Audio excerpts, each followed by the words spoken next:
Hi all, Jan again with Life After 18. I want to talk a little bit about all this whole loan forgiveness thing that we keep hearing about in the news. It's all over the news, it's on social media, it's everywhere. And I think a lot of people are very frustrated with it. You know, you have people on both sides of the coin. Yes, we should have student loan forgiveness, and other people say, no, we shouldn't. Well, what I'd really like to share with you are some of the details that get people into these situations. I don't know if I'm showing you both sides of the story. I just want to tell you the facts. And one of the facts is, first of all, when you turn 18, your signature pretty much becomes law. Or maybe another way to look at that is anytime you sign anything, if you're over 18, that now becomes a legally binding financial agreement, and you can be held to that in a court of law. Okay? So with that in mind, there are 3 other things I want to tell you about to help you prevent getting yourself into some really bad situations. The first thing is, oh my gosh, if you don't understand something, ask questions. I know we get all caught up in, we don't want to look stupid. You know, we're 18, we're graduates, we want to look smart, we want people to be impressed with our knowledge and all the rest of that. So we're not going to ask stupid questions. Oh my God, any question you don't ask is a stupid question. And as somebody who had been teaching for 35 plus years, that's what I used to tell all my students. And I wasn't teaching in the schools, by the way, I was a corporate trainer. But either way, something I told all my students is the only stupid question is the one that you don't ask. And I don't really care what anybody else in the room thinks about you. Ask questions so you understand what you are signing and what you're getting yourself into. There's no law against doing that. And quite frankly, when you are asking questions, if you don't like what you're hearing, you have no legal obligation to continue in that discussion or to sign anything. And I think about buying cars. Oh my God, that used to be such a long process. Sometimes you could be there for 2 or 3 hours, 6 hours, 10 hours. Sometimes it felt like 2 or 3 days. And then you get to the end and you think, you know, I really don't like this deal. Yeah, at that point, you are not legally obligated to sign anything. And oh yeah, that brings me to point number 3. You have every right in the world to get up and walk around. Your butt is not nailed to that chair, nor is it glued to that chair. You can get up and walk away. I don't care how long it took you to get to that point in your negotiations. If you're not happy with it, you don't like the answers to those questions, and they're pressuring you to sign, you don't want to do it, you can get up and walk away. Isn't that wonderful? You will never see that person again. So it really doesn't matter, unless, of course, you go back the next day. Either way. So now let's look at some of the details in the 4 most common types of financial agreements that you could be signing. I'm going to talk about apartments. I'm going to talk about contracts for buying appliances, you know, purchase agreements, I guess you would say. Buying cars or leasing cars, and we're also going to talk about student loans a little bit. Let's dive in. Okay, first of all, apartments. And I say that first because that's the first thing you want to do. I would think when you graduate, you want to get out and get on your own, right? And you rent your first apartment. So what should you look for in renting an apartment in that contract? First of all, is this a month-to-month contract or is this a lease?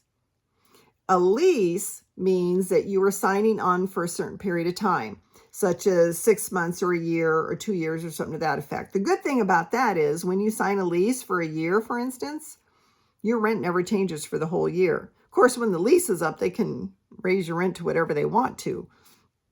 But as I say, that's the good thing, is your rent never changes for the most part in that whole length of that lease. However, it's for a year, for example. You are now legally obligated to pay rent for that entire year, whether or not you live there. That doesn't make any difference. The apartment manager doesn't care if you live there, as long as you are paying rent and you are honoring the agreement in your lease agreement. So let's say 8 months into this agreement, you think, oh, well, I don't like these roommates anymore. I can't afford this, blah, blah, blah. But your name is on that contract. You are still legally obligated to pay out the rest of that lease. So 8 months you want to move out? Sorry, you got 4 months you got to pay rent on that agreement. And if you don't, the apartment manager or their corporation or whatever, they can take you to court over that. So a lease, very important. Now, month to month, that just means you can come and go basically whenever you want. So if you just sign that rental agreement, you're in there for a month, and 3 weeks later you decide you just hate this, yes, you can move out. Oh boy, with one caveat though.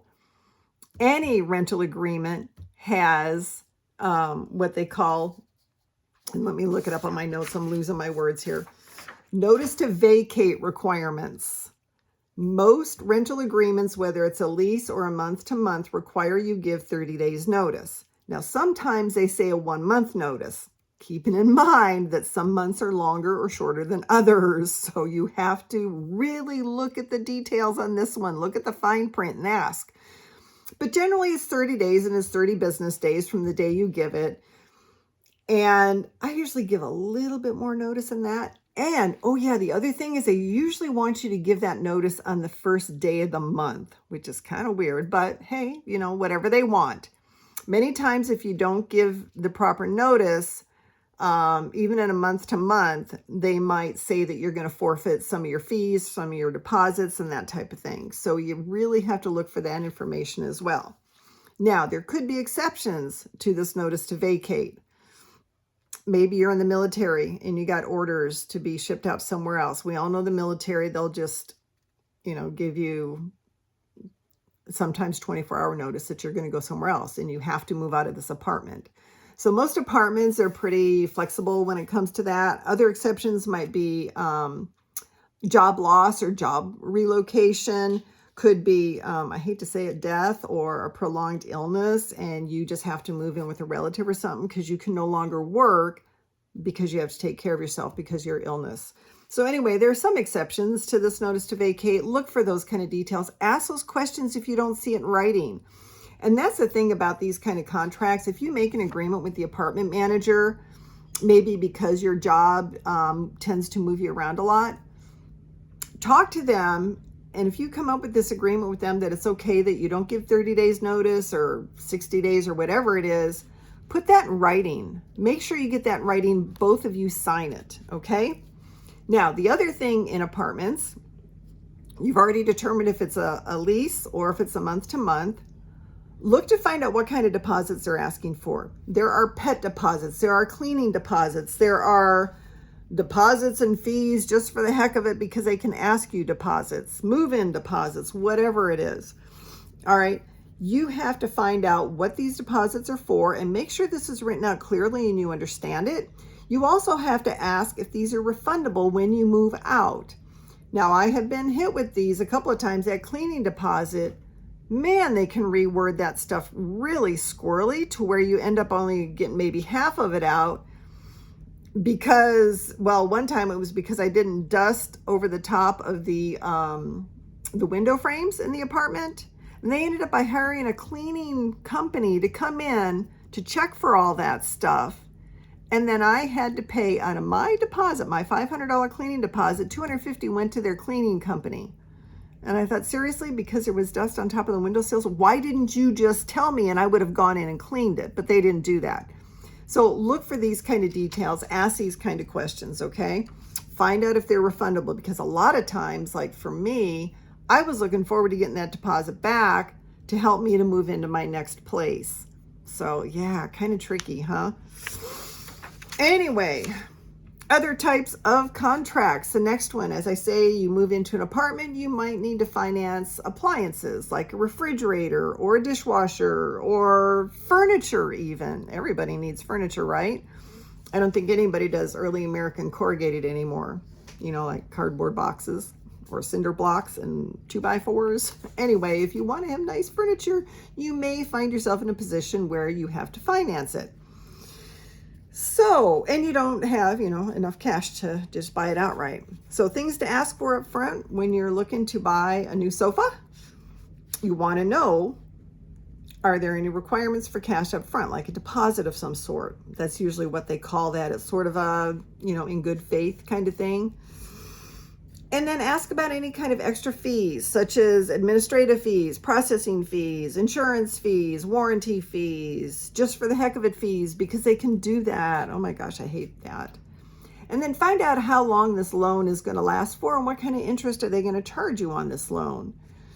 You need to know if you've got 6 months to pay it off or a year to pay it off, because you're going to plan your budget around this, right? This is going to be an extra expense on top of that rent that you have.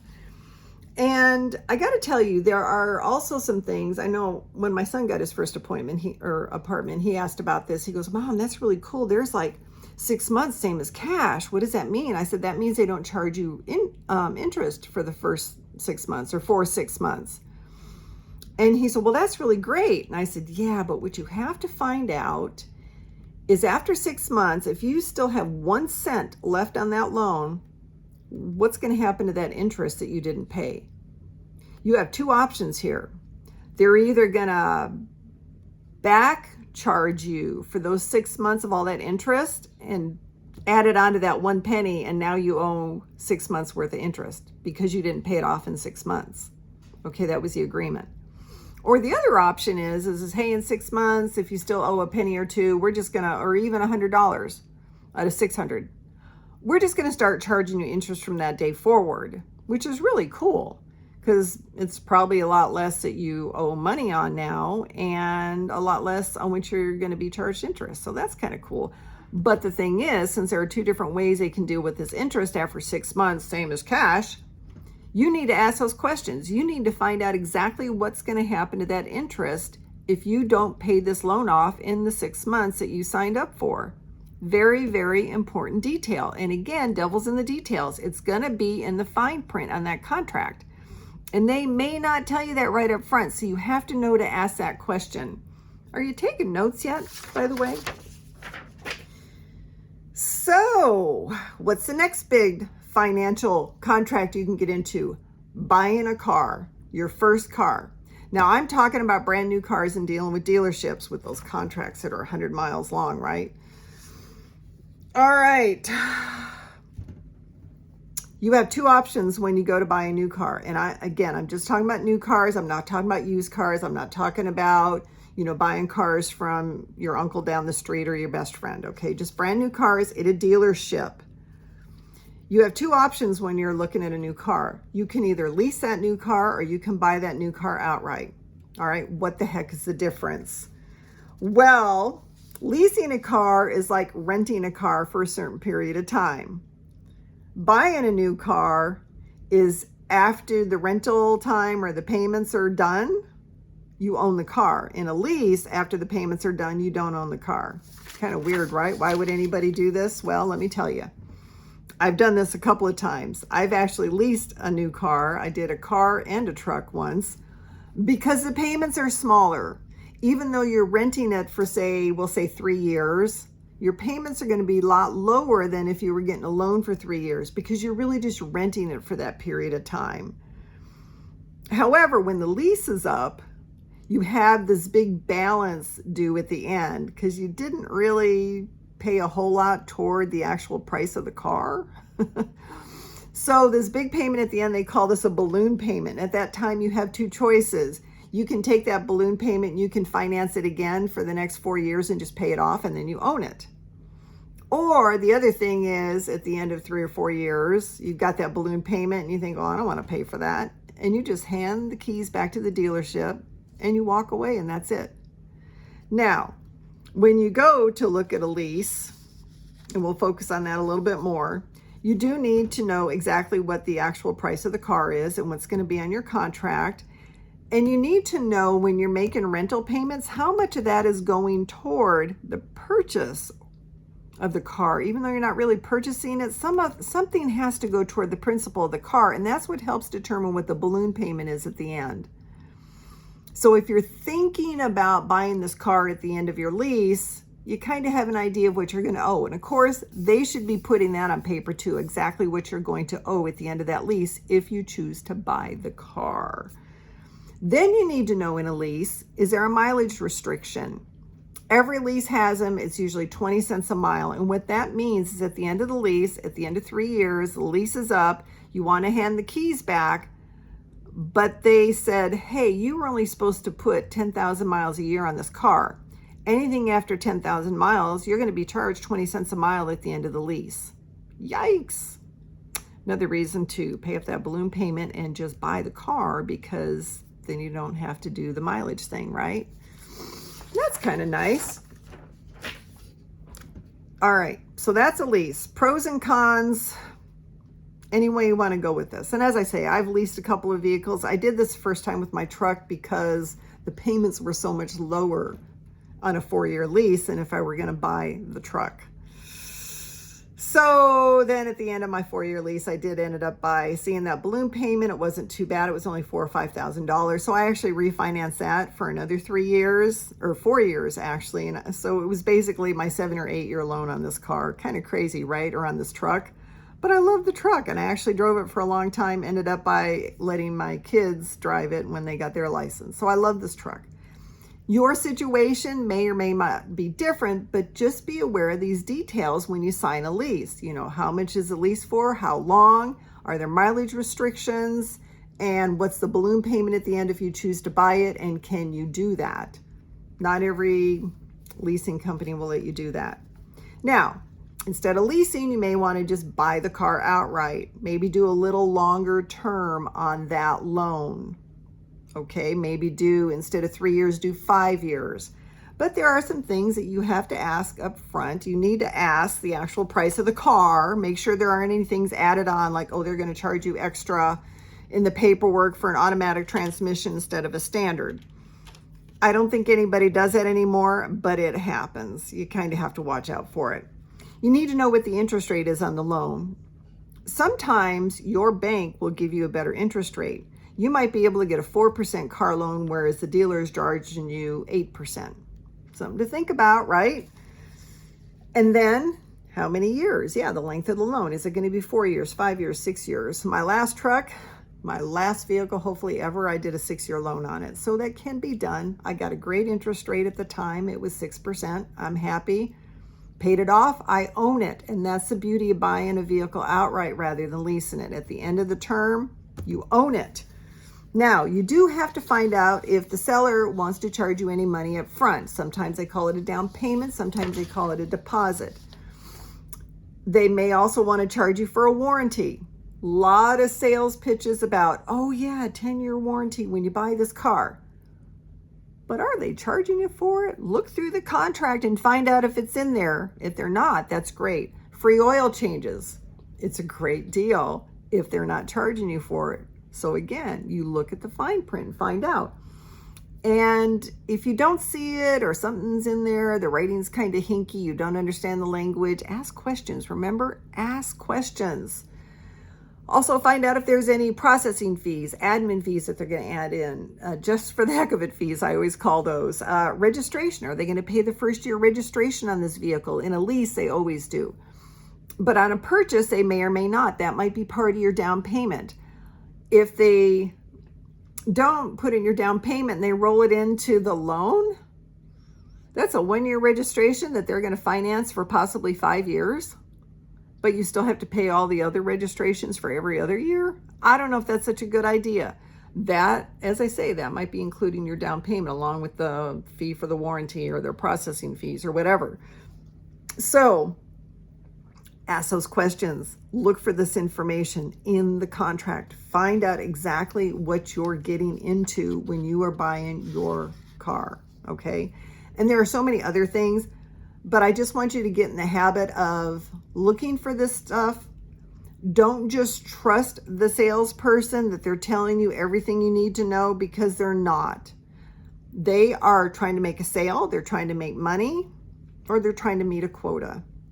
So look for this stuff, and if you don't see it, ask questions. All right, now the last type of financial agreement that I'm going to talk about here today, student loans. Oh, as I say, this is in the news. It's a big deal. When it first came up, I kept thinking, how do people get into this? Didn't they read the contracts? Well, as I said up front, a lot of people, a lot of kids were 18, we graduate, or in my case, I was 17. I thought it was so smart, and I was so proud of myself, and I know everything, and I didn't want anybody to think I was stupid. So I didn't ask a lot of questions in my first couple of car purchases and my rental agreements, okay? And I really kind of got nailed on some of those things. This is what happens with student loans. I finally understand this. And these loans, these are as ugly as the home loans that caused the housing crash in 2008. horrible. My daughter and my daughter-in-law both have student loans, and both of their loans are as different as night and day. Here are a couple of basic things to look for, as well as some of the options these lenders and these salespeople have roped people into signing up for, and it makes me crazy. First of all, the interest rate. That is the most important thing that controls your payment. The balance is part of it, but the interest rate, if they lock it in at a certain amount for the whole length of the loan, then that's okay. They did that for my daughter's loan. And they call that a fixed interest rate, which is a good thing. This is the best option. The other thing that they could do with the interest rate is they could make it variable, and I'll go into that more in just a minute. But when you do sign this loan and you have a locked interest rate, you also need to find out, how long is the loan going to last? Is it a fixed time frame? 5 years, 6 years? Does it last as long as you're in school? Is the payment due like the day you graduate? You know, how does that work? Ask the questions about the length of the loan and that interest rate, if it's fixed, and for how long. Now, if it's not fixed and they say, oh, it's a 1% introductory fee for as long as you're in school, and then it changes to whatever the Fed rate is when you graduate, okay, that's called a variable rate. That's what they did in the housing market starting in about 2001, 2002, I think. And a lot of people got these variable rates. And basically what happens with that is they either say it's a certain amount for the first 4 or 5 years, and then after that, ding, ding, ding, it switches over to whatever the federal interest rate is at that time. And the problem is that 1%, even if it jumps up to 5%, 5% right now seems like a good rate, but that jump alone, it can make your house payment go through the roof, as well as your payments on these student loans. That's what's happening with everybody. I think they all signed up for these variable interest rates, or these flexible things, and these flexible terms too, which is so crazy. It's so dangerous. And the other problem, as I say, I think people they either read the contract and didn't understand it and didn't ask questions. Okay, that's probably what happened. Or maybe they didn't read the contract. They just didn't want to look stupid by sitting there reading it, because, I mean, I don't know. I've never seen one of these contracts. How long is it? Is it, you know, a whole forest worth of paper? I have no idea. On a home, it sure is. I mean, it's like 3 inches of paper on a home loan. Student loan could be the same thing. I have no idea. You've got to read these contracts. If you don't understand them, if the wording seems kind of hinky, you have to ask questions. The next question in a student loan is, so when does the full balance come due? Do you have to start making payments on it like the minute you sign it, or the next month while you're in school? That's a good question. And that's probably a good scenario too. Hopefully you're working part-time. You can look at the payments on the student loan and determine that you can keep this job while you're in college. And then by the time you graduate, it's paid off and you don't owe anybody anything. That's the best case scenario. Fixed rate, paying it while you're in school, and then when you graduate, it's probably going to be paid off or pretty darn close to it. But the other options they give you is you don't have to start making payments until you graduate college. And hopefully you have a guaranteed rate, interest rate. If you don't, and it's flexible and it goes with the Fed, then, oh yeah, you graduate college and what you thought was going to be a 1% loan is now an 8% loan. It's like, holy crap, those payments went up. And I can't find a job that pays me enough to make those payments. And that's, I think, where a lot of people are right now. The other option that they give you is, well, you don't have to start making payments until you get a job in that industry for which you went to college. And again, if you got a variable interest rate that goes with the federal rate, and I think that's what's happened with a lot of these loans, then your payments can go all over the place. And who knows when you're going to make enough money to be able to afford to make those payments that are going up and down all the time. It's crazy. So these are the things that can happen in a student loan. And a lot of people, as I say, they just didn't want to look stupid by asking a lot of questions. I think that's what happened. But I'll tell you what, if I did that on my car loan, nobody's going to forgive that car loan. They're going to take the car back. Well, with education, they can't take back your education. So that's not an option. They could put a lien on your house, though.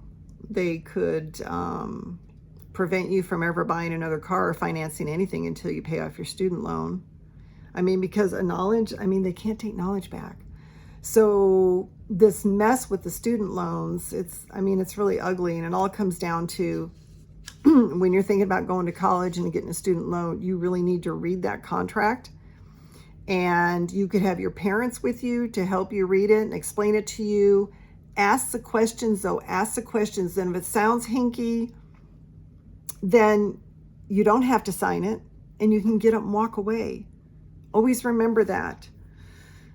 So anyway, these are just a few of the legally binding financial agreements that you can get into, or contracts, as I should say. Remember, you put your name on a piece of paper, aka a contract, and it's law, it's gold.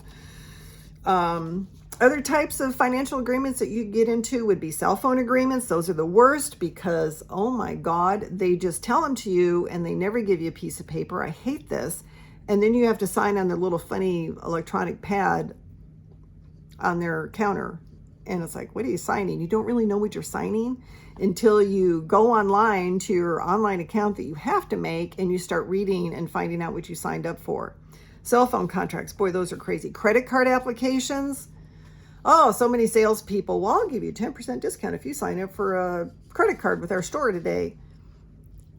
You need to look at that stack of paperwork they give you when you do this. Okay, you go home and you read it, and it's so tiny, you need a magnifying glass, right? Yeah. Do they still make magnifying glasses? I have one. Anyway, savings or checkings accounts, those, banks are pretty straightforward when they talk to you about the agreements that you're signing when you open up a bank account like that. Retirement accounts, those are very detailed accounts, and yes, they affect your finances. That's where you have to ask a lot of questions, and they'll give you copies of the contracts and they'll show it to you online, but geez, they're so long and they can be so complicated, but you have to ask questions.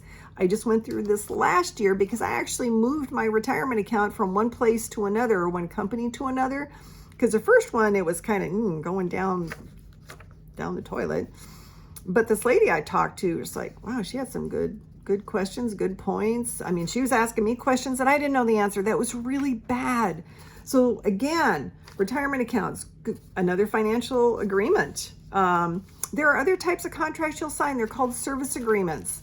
What kind of service agreement? Well, big one, since it's in my family, military enlistment agreements. I might do a whole nother show on those because those are complicated.